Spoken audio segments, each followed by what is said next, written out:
नमस्कार। राजपथ न्यूज में आपका स्वागत है। मैं हूं कृष्ण कुमार दुबे। राजपथ न्यूज में बात जम्मू कश्मीर की।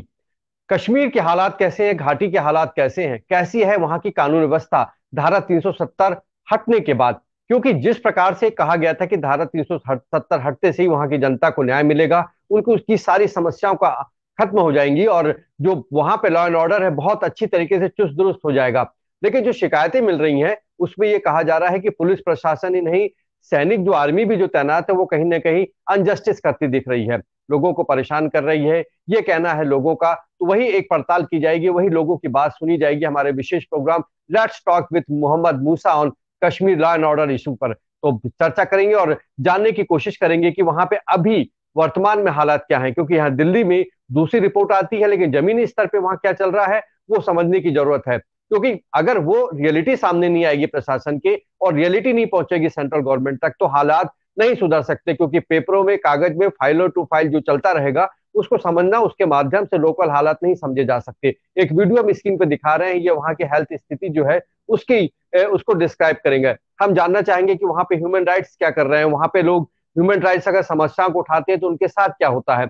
ये सब हम आज की जो चर्चा हम कर रहे हैं राजपथ न्यूज पर, कश्मीर के लॉ एंड ऑर्डर को लेकर के, खासतौर से घाटी की, कश्मीर की, तो उनमें किस प्रकार की समस्या जनता के बीच में आ रही है, जानने की कोशिश करेंगे हमारे विशेष प्रोग्राम में। और खास बात यह है कि परिचय करा दूं मैं, अपने साथ हमारे साथ जुड़े हुए हैं उसमें हमारे साथ मोहम्मद मूसा साहब जुड़े हुए हैं जो कश्मीर विशेषज्ञ हैं, सोशल एक्टिविस्ट हैं और जनता की समस्या जानने के लिए पूरे कश्मीर का दौरा कर रहे हैं। एक कैसे उनको एंटरप्रेन्योर्स को वहां पे प्रमोट किया जा सकता है कश्मीर में, इसके लिए वहां पे जो है मुहिम चला रखी है। इसके अलावा हमारे साथ प्रेसिडेंट है जेएंडके ह्यूमन राइट्स के, एंटी करप्शन डिपार्टमेंट के, और एक बहुत बड़ा एक फ्रंट काम कर रहा है वहां पे एंटी करप्शन के खिलाफ। बहुत सारी समस्याएं इनको ढूंढनी पड़ को, तो बीजेपी के नेता हैं सज्जाद ऋषि साहब, इंजीनियर सज्जाद ऋषि साहब, लेकिन कहीं ना कहीं से बीजेपी के लोकल नेता भी उनका सपोर्ट नहीं करते हैं और यही कारण है कि बार बार कंप्लेंट करने के बाद भी कि उनको थ्रेट पे थ्रेट मिल रहे हैं लेकिन उनकी सुनवाई नहीं हो रही है। तो मूसा साहब, आपसे भी हम अनुभव बांटेंगे जो आपने 3-4 दिन दौरा किया है जम्मू कश्मीर का, खासतौर से कश्मीर घाटी का। लेकिन शुरुआत जो करते हैं, प्रेसिडेंट है जो हमारे साथ जम्मू कश्मीर ह्यूमन राइट्स के और बीजेपी के भी नेता हैं, लेकिन उनको क्या समस्या हो रही है, बल्कि क्योंकि जो है केंद्र का शासन चल रहा है वहां पे, राज्यपाल शासन है, तो क्या बीजेपी नेताओं की सुनवाई हो रही है, क्या क्या उनको सिक्योरिटी मिल रही है, क्या उनको जो थ्रेट मिल रहे हैं क्या उसकी सुनवाई हो पा रही है, कि इसी से हम जो है आज के इस एपिसोड में लॉ एंड ऑर्डर को लेकर के समझने की कोशिश करेंगे। तो सबसे पहले सज्जाद ऋषि साहब के पास में चलता हूं। सज्जाद साहब, आपको क्या दिक्कत हो रही है? बार बार आपको थ्रेट मिल रहा है, बार बार आपको वहां पे एप्लीकेशन देनी पड़ रही है लेकिन आपको सिक्योरिटी नहीं मिल पा रही है। आपने अभी बताया कि 2 दिन पहले आप एक कार्यक्रम में गए थे लेकिन वहां पे भी आपको सिक्योरिटी नहीं मिली। देखिए, आपसे आपके माध्यम से मैं एक चीज शेयर करना चाहता था हूँ। एक्चुअली मुझे 20 फरवरी को अनंतनाग टूर पर जाना था। हेलो। जी हाँ, बोलिए। हेलो। बोलिए बोलिए, अनंतनाग हाँ टूर बोलिए। अनंतनाग टूर पर जाना था मुझे। उससे पहले मैंने 14 तारीख को inspector general of police Kashmir zone को मैंने एक एप्लीकेशन डाली रिगार्डिंग टूर प्रोग्राम। तो वाजह तरीके से मैंने उनको टाइम टू टाइम डिटेल दे दिया कि मुझे इस दिन को इस टाइम पे इस जगह जाना है। तो जब मेरा 20 तारीख का वक्त आता है तो मैं आईजी साहब के साथ कम्युनिकेट करता हूँ 19 को। तो आईजी साहब बोलते हैं मुझे कि आप मुझे पहले बताइए कि आप कौन सी कैटेगरीज के हो। ठीक है, जी तो मैंने उनको जी। बोला कि अभी तक तो मैं कैटेगराइज नहीं हुआ हूं, तो कैटेगराइज करना आप लोगों का काम है, थोड़ी ही मेरा काम है। ऑब्वियसली। वो तो हाँ। वो तो एनफोर्समेंट एजेंसी का काम होता है कैटेगराइज इंसान को करना। ठीक है, अब उन्होंने बोला ओके कोई बात नहीं। तो सुबह ही मुझे वापस व्हाट्सएप पे मैसेज कर रहे हैं कि आप पूरा डिटेल दे दो कि कहाँ जाना है। मैं डिटेल देता हूं तो अब वापस मुझे रिवर्ट आता है थ्रू एसएमएस के, आप इम्तियाज हुसैन साहब के साथ बात कीजिए जो एसएसपी सिक्योरिटी कश्मीर है। तो इम्तियाज साहब को मैं फोन करता हूँ अपने नंबर से, तो इम्तियाज साहब फोन उठाना गवारा नहीं करते। वापसी में मुझे 5 मिनट के बाद ये मैसेज एक आती है थ्रू फ्रॉम इम्तियाज साहब। इम्तियाज साहब उसमें लिखते हैं कि आप कैटेगराइज नहीं हो तो मैं आपको सिक्योरिटी नहीं दे सकता हूँ। ये कोई मीनिंगफुल आंसर है उधर से? देखिए, एक सिक्योरिटी प्रोविजन है, अगर लोकल बंदे को भी कोई थ्रेट लगे, एज पर सिक्योरिटी प्रोविजन उसको भी राइट्स हैं सिक्योरिटी देने का। तो हमारी तो बात ही नहीं है। Already I have contested 2 times elections, one from assembly one from parliament. तो रूलिंग पार्टी के साथ भी एफिलिएटेड हूँ, तो ह्यूमन राइट्स का भी प्रेसिडेंट हूँ। तो ह्यूमन राइट्स का काम था, वहां जाना था, अवेयरनेस चलानी थी, वहां के लोगों के साथ इंटरेक्ट करना था, उनके प्रॉब्लम सुनने थे। चाहे हमारी तरफ से 50% सॉल्व हो जाए या 30% हो, तो होता है, लोगों की बात सुनते हैं हम। मगर ये मुझे समझ नहीं आता है, तो डेलिबरेटली क्यों मुझे ही सबटाच किया जाता है। देखिए, ये आईजी साहब का, ये एक लेटर है जो आईजी साहब को मैंने भेजी है, ये वो है। ये है SSP security, SSP PCR program का भेजता हूं मैं उनको। आज मैं इस नतीजे पर पहुंचा हूं, तो जब मुझे अपने आप में ज्यादा थ्रेट फील अब हुआ, तो मैं मजबूरन अब आईजी साहब को मैंने एक कंप्लेंट रिक्वेजिशन भेजी है, कंप्लेंट लॉन्च करने के लिए अगेंस्ट एसएसपी सिक्योरिटी कश्मीर को।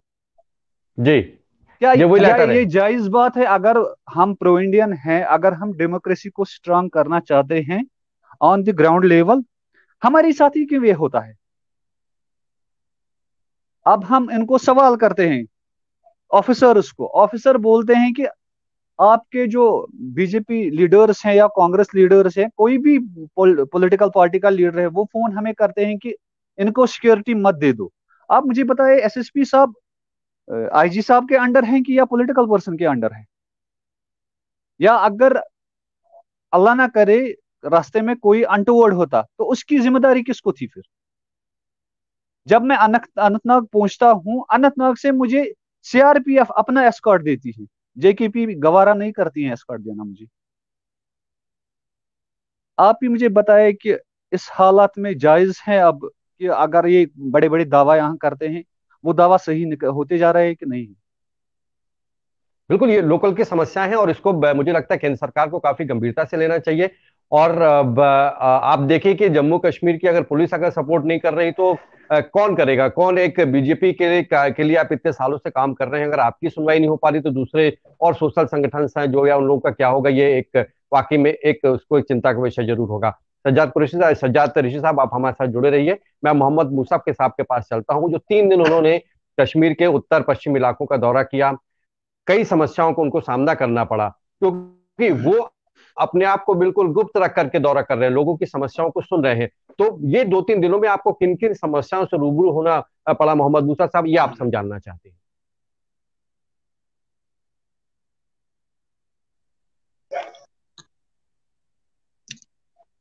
बिस्मिल्लाहिर्रहमानिर्रहीम।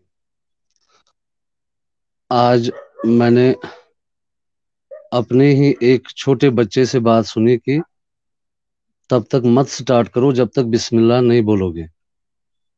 उससे क्या होता है कि अपनी सोच के साथ ईश्वर को जोड़ना। आज मुझे बहुत अच्छा लगा, ऋषि साहब ने भी, जो बीजेपी के हैं, उन्होंने एक सिस्टम के बारे में एक ऐसा लूप होल बोला कि जहां पे एक active pro Indian and plus आज की डेट में बीजेपी के साथ है, और उनके साथ ऐसा हो रहा है वो भी उस डिपार्टमेंट के थ्रू जो डिपार्टमेंट मेरे ख्याल में responsibility on behalf of the entire वो हमारे ऐसे सिक्योरिटी पर्सन्स है जिनकी वजह से हालात को तब्दील किया जा सकता है अमन की ओर। तो अनफॉर्चुनेट पार्ट ये है कि अब सिस्टम के बारे में हमें खुद सिस्टम का ही बंदा बोल रहा है कि मेरे साथ क्या हो रहा है। सो मैं हर एक बात इनको जो इन्होंने कही, मैं ईमानन ये समझ चुका हूं और विक्टिम भी रहा हूं इस चीज का, और मुझे कभी जरूरत नहीं पड़ी इन सब चीजों की। इनको तो सिक्योरिटी लेनी थी, हमें हमें जरूरत नहीं है, because we are there to seek and get the opportunity, so that कि हम कैसे ट्रेड लिंक्स, ऐसे ऐसे यही हमारे टॉपिक्स रहते हैं। बट खैर, हाँ, थ्रेट यहाँ पे मुझे इतना मैं बोलूंगा, अगर हम मिसाल के तौर पर यहाँ की जनता को 100% बोले और 100% में से 70 या 80% लोग वो है जिनकी ग्रीवेंसेस है, फिर वो बाकी 20% वो लोग हैं जो ओपनली बोल सकते हैं कि we are pro Indians, like Rishi sahab, like मी। और इंशाल्लाह इस बात को हर एक मेरा जवान समझेगा, जल्दी समझेगा। हमें उतना टाइम नहीं चाहिए, बट हाँ, बिल्कुल जैसे सिस्टम के बारे में हम एक ऑपरेशन कर रहे हैं, we don't need physicians, we need surgeons across. ये बात बिल्कुल सही। मैं पाकिस्तान के लोगों को भी बोलना चाहता हूं, आप अपना काम करो, अपनी रोजी रोटी का देख लो। मैं जो सिंध के बारे में सुनता हूं, मैं जो बलूचिस्तान या वजीरिस्तान के बारे में सोचता हूं, मुझे लग रहा है कि वहां पे भी उनको अपने काम के बारे में सोचना चाहिए। रहा ऑब्वियसली। कश्मीर का चैप्टर इंटरनल मैटर है, किनके साथ है? मेरे देश के साथ, मेरे भारत के साथ। और आज की डेट में अगर बीजेपी चला रही है, जिनको अभी दूसरी ये शायद टर्म है, तो इन इन 2-3 साल में मुझे तो खुशी होगी। मैं अपना मास्टर प्लान क्या बताऊंगा, मैं लिटिल अपना विजडम इनके साथ शेयर करूंगा, मुझे क्या प्रॉब्लम? करना मैंने भी है कौन आगे से वोट प्रोसेस में अपने, वही है। करना भी है, बिल्कुल मैंने कौन से बिल्कुल। वोट बैंकिंग करनी है, तो इस चीज के चक्कर में मतलब ही मैं नहीं ये बनता। सारा अपने अपने ये वो किताब बैग की तरह अपने इसमें रखूं, हम तो ट्रंक रियलिटी में सामने रखूं, ला ये रहे हैं किताब है। ताकि गवर्नमेंट अवेयर हो। मैं ऋषि साहब को बैठे बैठे इधर ही बता सकता हूं कि कहां पे कैसे रिफॉर्म्स हो सकते हैं। कल का जो बिल्कुल टॉपिक था ऋषि साहब, वो स्कूल्स के बारे में था। ऋषि साहब, अगर जी इस जी एंगल में पुलिस के साइड से आप कंफर्टेबल नहीं हो, क्या आप एजुकेशन साइड में कुछ हमें मदद कर सकते हो? मैं रिफॉर्म्स जी, के क्यों नहीं। बारे में अकबर साहब को जोड़ सकता हूं, और हम आपको असिस्ट नहीं, हमारी हैसियत नहीं है वो असिस्ट करने की भी, मगर एटलीस्ट नॉलेज शेयरिंग में, sharing and caring, that's it. क्यों सही नहीं, बात। बिल्कुल नहीं, बिल्कुल होना भी और चाहिए। हम अपनी सोसाइटी को ही तो केयर कर रहे हैं, हमने कौन सा सही बात। आपके साथ कोई पॉइंट्स गेन करने हैं? और कल को सही। मेरे मेरे मेरे मेरे लिए ये भी एक्सपेक्टेशन नहीं रखना कि मैं एक वोट आपको दूंगा, क्योंकि हम आइडियोलॉजिकली आपस में नहीं मिलते हैं। बट मिलते हैं। हाँ, social and economic aspect of my people, मुझे आपके साथ हैंडशेक करने में क्या प्रॉब्लम है? नथिंग। सो बिल्कुल रही बात दुबे जी यहाँ की मैं क्या बताऊं आपको, 3-4 महीने से हर एक वो मेरा यूथ, जो अभी कोई बैंगलोर में है, कोई हैदराबाद में है, कोई कहीं और है, कोई पढ़ रहा है, कोई अपने ट्रेड लिंक्स की वजह से है। आज की डेट में आप ये चेक करें कि कश्मीरी कितने वहां पे दिल्ली में हैं, दर दर की ठोकरें खा रहे हैं।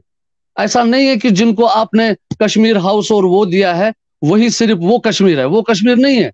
मेरे पता नहीं कितने लड़के वहां पे दर दर दर की ठोकरें खा रहे हैं, क्योंकि उनके पास स्टॉक है, उनके पास अखरोट का स्टॉक है, उनके पास कालीन है। कोई लेने को तैयार नहीं। वो कोई लेने के देश में तो लिक्विड है ही नहीं, कहीं पे पैसा है हाँ ही नहीं, हाँ। हर जगह परेशानी है। तो सेम यहाँ पे भी 10 तरीकों की परेशानियां है ही।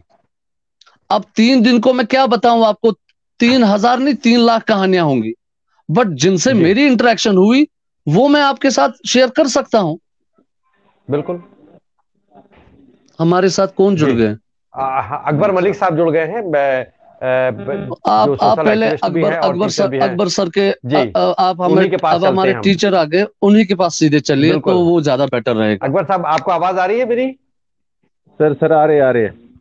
हाँ अकबर साहब, हम लोग चर्चा कर रहे हैं कि जो एक जनरली हम लोगों को जो दिक्कत आती है, खासतौर से मतलब हम लोग, मतलब कि कश्मीर को और हम लोगों सबको क्योंकि हम लोगों को भी यहाँ पे लोकल स्तर पे बहुत लॉ एंड ऑर्डर को लेकर के दिक्कतें होती हैं, हम लोग भी परेशान होते हैं। तो वही मिलती जुलती कहानी मुझे लगता है अब कश्मीरियों की भी है वहां पे।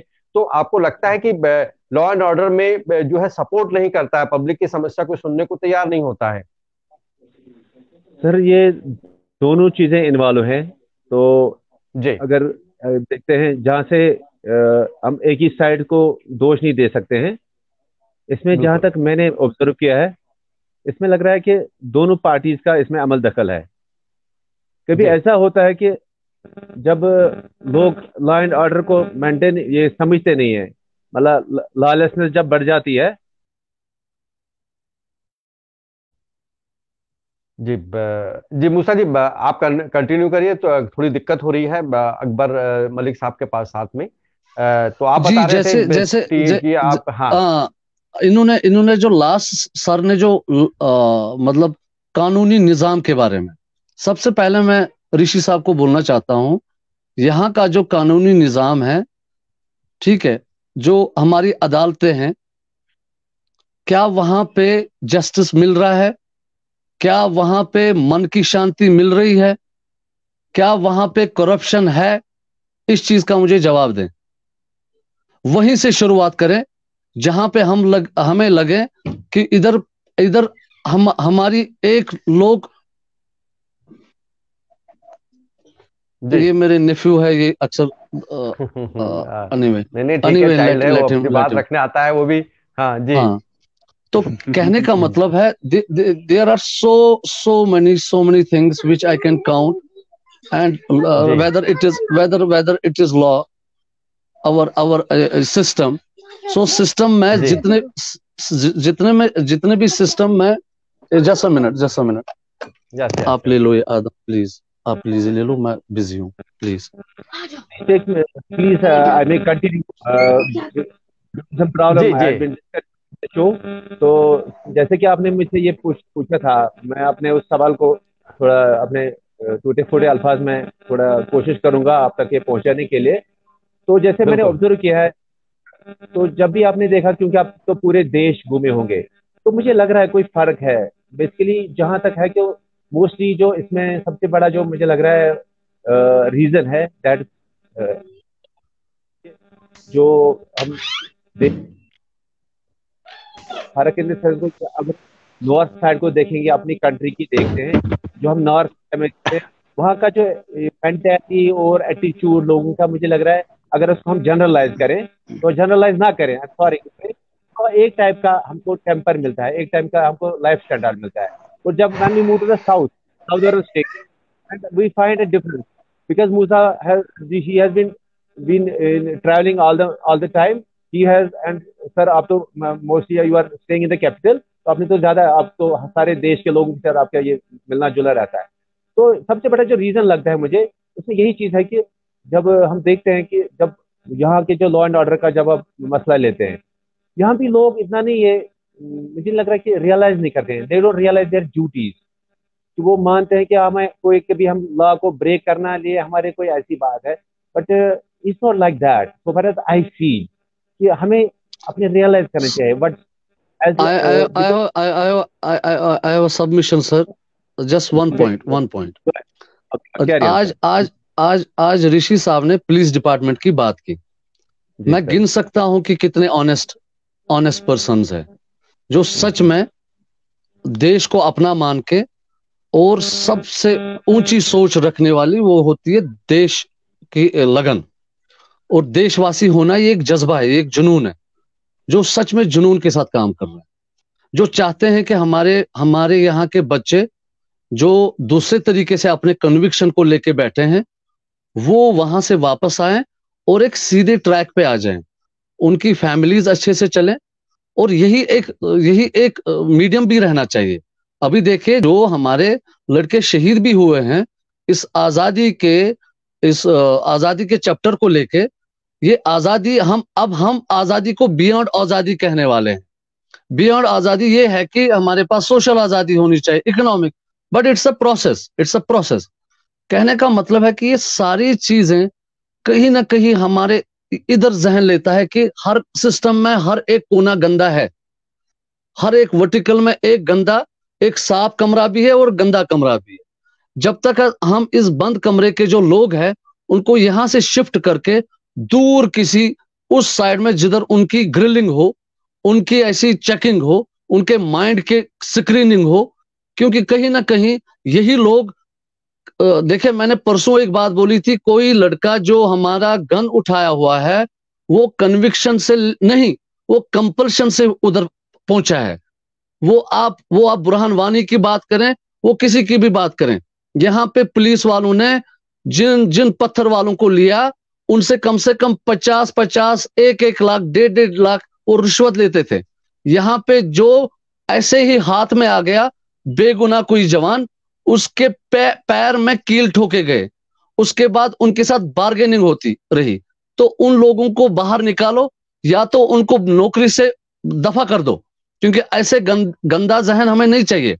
हमें चाहिए सच्चा देशभक्त, और वो जो सोशली हमारे साथ कनेक्ट रहे, जो हमारी इकोनॉमी के बारे में सोचे, जो पॉलिटिकल एस्पिरेशन को भी हमें एड्रेस करें। Thank you so much. तो मैं ये अब यही कहना चाहूंगा अकबर साहब से कि एक प्रैक्टिकल मैन टू मैन जो प्रॉब्लम्स है उस पे हम लोग डिस्कस करते हैं और उसी को लेकर के आगे बढ़ते हैं। आपको भी क्या लगता है कि जनरल लेवल पे कोई ऐसी दिक्कतें सामने आई हैं अकबर साहब? जैसा है एडमिट, तो वो है बहुत हद तक अभी भी है।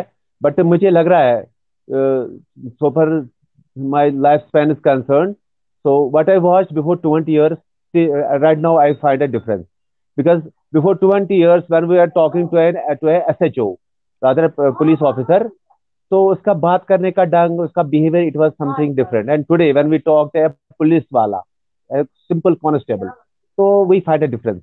बिकॉज तो इसमें मुझे मुझे लगा कि इसमें कौन सी चेंज आ गई। पहले तो ये चीज है कि एक पुलिस वाला आज रेस्पेक्ट करता है, एक रेस्पेक्ट करता जी है एक कॉमन सिटीजन को। तो जब भी चलेगा तो रास्ता दिखाएगा, he plays a helping role, जो कि जो उसका असली मुद्दा है, उसका जो ड्यूटी जिसके लिए वो असाइंड है। बट स्टिल आई फाइंड कि most of the police people working in the police department, they play a good role. But it is if we look towards the other departments, it's somewhere almost the same, कि ये जो है corruption level जो है India में, अभी भी इसका ग्राफ मतलब बहुत बड़ा है।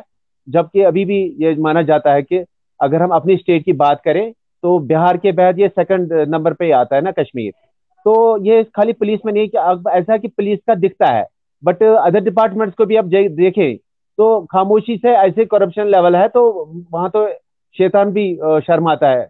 तो बट क्या है कि अब मैं, जैसे मूसा भाई बड़े मुंह से बात करते हो, बस लगता है एक दबंग बंदा बैठा है कोई, शायद ये भी कोई उनका है, मिलिटेंट ऑर्गेनाइजेशन का होगा कोई, ऐसा इसके बॉडी लैंग्वेज से कोई ऐसे ही एसेस करेगा। बट जब ये ये इसलिए हो रहा है कि ये बेचारा he is in the forefront, but there are some people वो ऐसे चुपके से ऐसा भी काम कर कांड करते हैं तो दिखते नहीं है।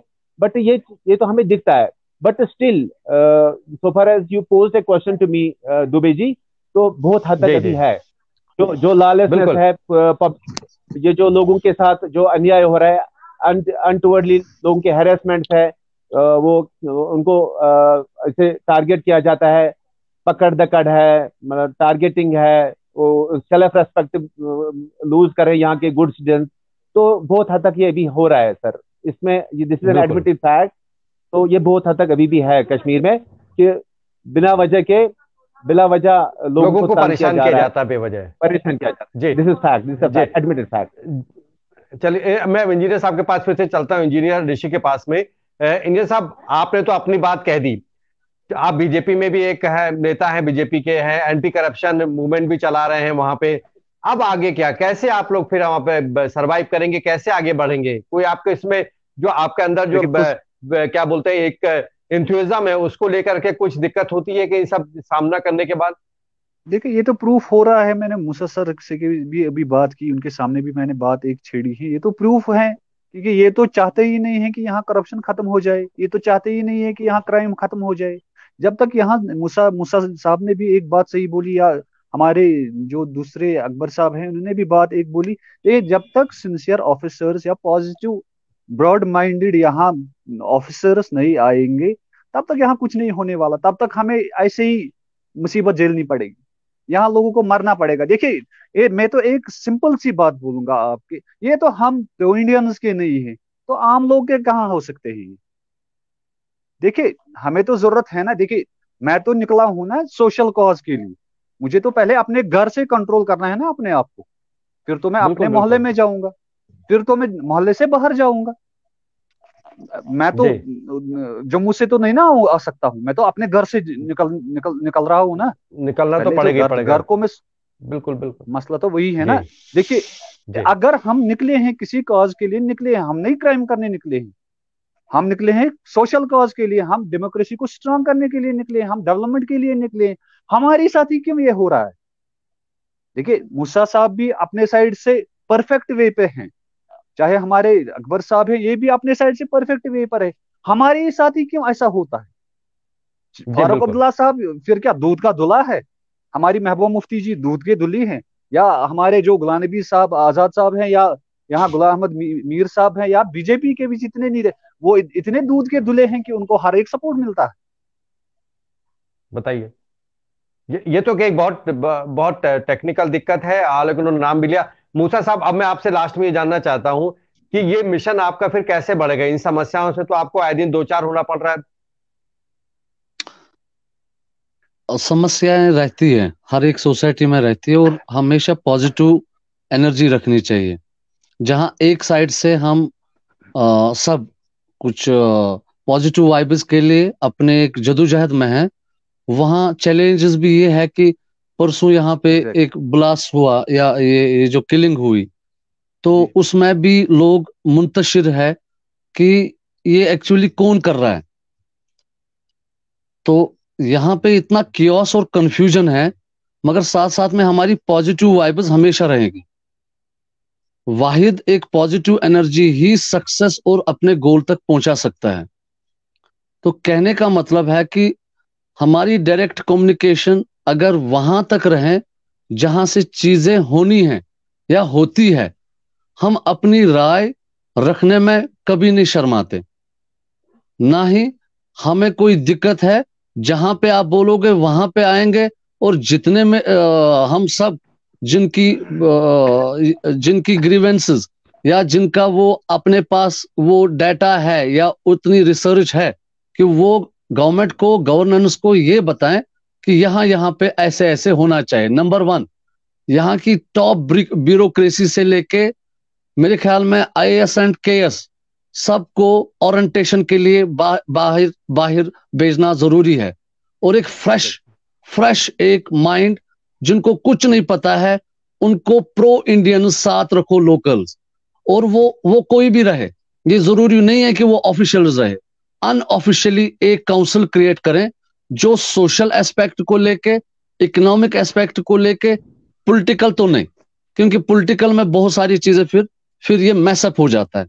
तो सोशो डिस्टर्बेंस हो जाएगा। इकोनॉमिक को लेके, हाँ हाँ, क्योंकि पॉलिटिकल एस्पिरेशंस तो ठीक है, सबके वो अपनी अपने जगह एक, एस्पिरेशन अलग आ जाएंगे। वो नहीं नहीं, वहां पे भी हम टाइम एक आएगा जब यही ग्रुप कोऑर्डिनेट कर सकता है दोनों, एग्जैक्टली। वो इंडिया रहे या आइडियोलॉजी की वजह पाकिस्तान से। रहे। हम तो इतना रिक्वेस्ट कर सकते हैं दोनों कंट्रीज को कि फ्लेक्सिबल माइंड्स लेके सामने बैठें, जो आप लोग डिसाइड करोगे, मगर हमारी पॉलिटिकल एस्पिरेशन सामने टेबल पे, दैट मीन्स कश्मीरी उधर होगा, ठीक है। कितने होंगे? आप जितने भी यहाँ पे काउंट करते हो कि यहाँ पे पॉपुलेशन है, जम्मू कश्मीर और लद्दाख ये एक ही यूनिट है। इसको तीन हिस्सों में मत देखो, कभी बिल्कुल। कामयाब नहीं रहोगे। मैं दिल्ली के उन जो जो बड़े बड़े ऐवानों में बैठते हैं, पार्लियामेंट में बैठते हैं, मत हमें तोड़ो, मत हमें डिवाइड करो, मत गुजर और इसमें डिस्क्रिमिनेशन क्रिएट करो। ऐसी 30-35 साल में इतना इतना गंदा सोच इंडस्ट्रियलाइजेशन हो चुका है ग्राउंड लेवल पे। उसको साफ करने के लिए वाइप आउट, यहाँ की रीजनल पॉलिटिक्स को वाइप आउट ही करो, क्योंकि अगर वो रहे मैदान में तो कुछ नहीं होना है। हाँ, बीजेपी की अभी यहाँ पे कोई भी, मुझे नहीं लगता कोई दिल से इनके साथ है, कोई भी नहीं। हाँ, अगर इनको लग रहा है कि हम कुछ डिलीवर कर सकते हैं, मेरी राय यही आप मौका मुफ्त है। में ले लो। मैं कह रहा हूं मेरी बिल्कुल राय बिल्कुल। मुफ्त में ले लो। बिल्कुल बिल्कुल, बहुत अच्छी बात कही मूसा जी ने, और बहुत अच्छी बात कही इंजीनियर सज्जाद ऋषि साहब ने, और अकबर साहब ने भी बहुत अच्छी बात कही। और एक अकबर साहब तो बाय प्रोफेशनल टीचर रहे हैं, न जाने कितने लोगों का फ्यूचर संवार चुके हैं। मोहम्मद मूसा साहब भी उसमें से हैं। कल नावेद साहब जुड़े थे, जावेद साहब जुड़े थे, वो भी, उनका भी एक उद्योगपति के रूप में है। तो कुमला करके अच्छी शिक्षा देते हैं, अच्छी सोच है, और सब लोग इसी को लेकर के आगे बढ़ रहे हैं। मूसा साहब आपका बहुत बहुत धन्यवाद। सज्जाद ऋषि साहब आपका बहुत बहुत धन्यवाद। अकबर साहब थैंक से यू। थोड़ा सा जुड़ने में आज डिले हो गए थे, लेकिन नेक्स्ट टाइम बहुत अच्छे से जुड़ेंगे तो और समय मिलेगा बोलने के लिए। अकबर मलिक साहब आपका बहुत बहुत धन्यवाद। तो थिंक पॉजिटिव, बी पॉजिटिव के हिसाब से आगे बढ़ने के लिए सभी तैयार हैं। मूसा एक मिशन है, और उस मिशन में सभी लोग शामिल होंगे, मुझे ऐसा लगता है, और एक अच्छा काम करेंगे ताकि केंद्र की गवर्नमेंट, केंद्र की जो सरकार है, मोदी सरकार, और वहां पे जो राज्यपाल शासन चल रहा है, उनको सही रिपोर्ट मिल सके। एक मैन टू मैन मार्किंग होनी चाहिए, और हर व्यक्ति की समस्या का समाधान, पार्टी की जो है पार्टी लाइन सामने नहीं आना चाहिए। आप सभी लोगों का बहुत बहुत धन्यवाद। राष्ट्रपति न्यूज में फिलहाल इतना ही। राष्ट्रपति न्यूज की जो खबरें आपको अच्छी लगती हैं उन्हें ज्यादा ज्यादा शेयर करिए, हमारे फेसबुक, यूट्यूब, ट्विटर को ज्यादा ज्यादा सब्सक्राइब करिए। मुझे इजाजत दीजिए, लेकिन आप राष्ट्रपति न्यूज जरूर देखते रहिए। नमस्कार।